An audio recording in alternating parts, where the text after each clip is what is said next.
ఆయన వైసీపీ నుంచి గెలిచిన 11 మంది ఎమ్మెల్యేల్లో ఒకరు. ఆ పార్టీ జిల్లా అధ్యక్షుడు కూడా. ఆ వైసీపీ జిల్లా అధ్యక్షుడిని కూటమి టార్గెట్ చేసిందా? ఆయన ఎస్టేట్ పై భూ ఆక్రమణల కొరడా జులిపించిందా? ఆయన కుటుంబం పేరున రిజిస్టర్ అయిన డాక్యుమెంట్ను ఎందుకు రద్దు చేశారు? ప్రభుత్వ బెదిరింపులకు తాను భయపడేదే లేదు, ఏం చేస్తారో చేసుకోండి అంటున్న ఆ ఎమ్మెల్యే ఎవరు? Was the story.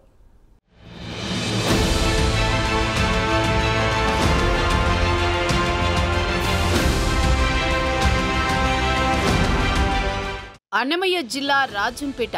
ఈ పేరు చెప్పగానే అందరికీ గుర్తుకు వచ్చేది పదకవితా పితామహుడు తాళ్లపాక అన్నమాచార్యులు. పార్లమెంటు స్థానానికి రాజంపేట కేంద్ర బిందువు. రాష్ట్రమంతా టీడీపీ గాలి వీచినా రాజంపేటలో మాత్రం వైసీపీ హవా నడిచి ఎమ్మెల్యేగా ఆకిపాటి అమర్నాథ్ రెడ్డి గెలుపొందారు. సీనియర్ నాయకుడు కావడంతో వైసీపీ ఆయనకు జిల్లా అధ్యక్ష బాధ్యతలు కూడా కట్టబెట్టింది. రాజంపేట మండలం ఆకిపాడు గ్రామంలో దాదాపు 100 ఎకరాల్లో ఆకిపాటి ఎస్టేట్ ఉంటుంది.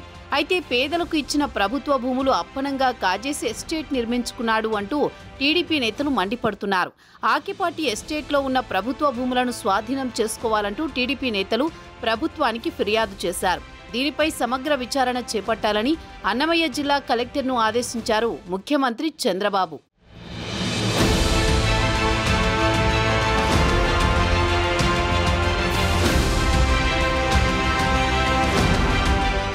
రాజంపేట రెవెన్యూ అధికారులు ఆకిపాటి ఎస్టేట్ భూములపై విచారణ చేపట్టారు. జాయింట్ కలెక్టర్ కోర్టులో విచారణకు హాజరు కావాలంటూ వైసీపీ ఎమ్మెల్యే అమర్నాథ్ రెడ్డితో పాటు ఆయన కుటుంబ సభ్యులకు విచారణకు హాజరవ్వాలని నోటీసులు కూడా జారీ చేశారు. అయితే దానికి ఆయన నిరాకరించారు. తాను విచారణకు హాజరు కానని, ప్రభుత్వ భూములు ఉంటే స్వాధీనం చేసుకోండి అంటూ అధికారులకు సవాల్ విసిరారు.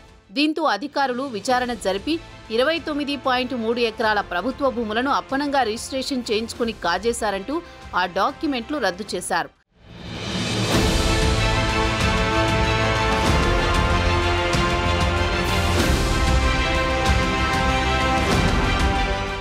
ఆకిపాటి అమర్నాథ్ రెడ్డి ఆయన కుటుంబ సభ్యుల పేర్లతో 29.3 ఎకరాలు రిజిస్టర్ అయిన భూముల డాక్యుమెంట్లను రాజంపేట సబ్ రిజిస్ట్రార్ కార్యాలయంలో తహసీల్దార్ పీర్ మున్ని, సబ్ రిజిస్టర్ శ్రీనివాసులు రద్దు చేశారు. 2023 సంవత్సరంలో ఆకిపాటి అమర్నాథ్ రెడ్డి, జ్యోతమ్మ, అనిల్ కుమార్ రెడ్డి, సుజనల పేర్లతో ఆ భూముల రిజిస్టర్ అయ్యాయి. అన్నమయ్య జిల్లా కలెక్టర్ ఆదేశాలతో రాజంపేట తహసీల్దార్ ఉత్తర్వుల మేరకు సబ్ రిజిస్ట్రార్ వాటిని రద్దు చేశారు.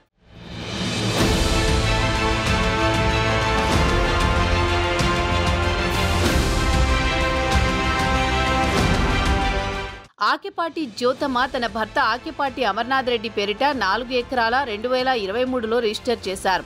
అలాగే ఆకిపాటి సుజన తన భర్త ఆకిపాటి అనిల్ కుమార్ రెడ్డికి 814/4 సర్వే నెంబర్లో 5 ఎకరాలు, 815/1 సర్వే నెంబర్లో 3.79 ఎకరాలు రిజిస్టర్ చేశారు. ఆకిపాటి అమర్నాథ్ రెడ్డి తన తమ్ముడు అనిల్ కుమార్ రెడ్డి పేరుతో 815/2 సర్వే నెంబర్లో 5 ఎకరాలు రిజిస్టర్ చేశారు. ఆకిపాటి అనిల్ కుమార్ రెడ్డి తన భార్య ఆకిపాటి సుజన పేరుతో 816/2 సర్వే నెంబర్లో 4.30 ఎకరాలు, 56/8 సర్వే నెంబర్లో 5.68 ఎకరాలు రిజిస్టర్ చేశారు. ఆకిపాటి అమర్నాథ్ రెడ్డి తన భార్య ఆకిపాటి జ్యోతమ్మ పేరుతో 5/9 సర్వే నెంబర్లో 2.35 ఎకరాలు రిజిస్టర్ చేశారు. వీటన్నింటినీ తహసీల్దార్ పీర్ మున్ని స్వయంగా సబ్ రిజిస్టర్ ఆఫీసులో కూర్చుని రద్దు చేయించారట.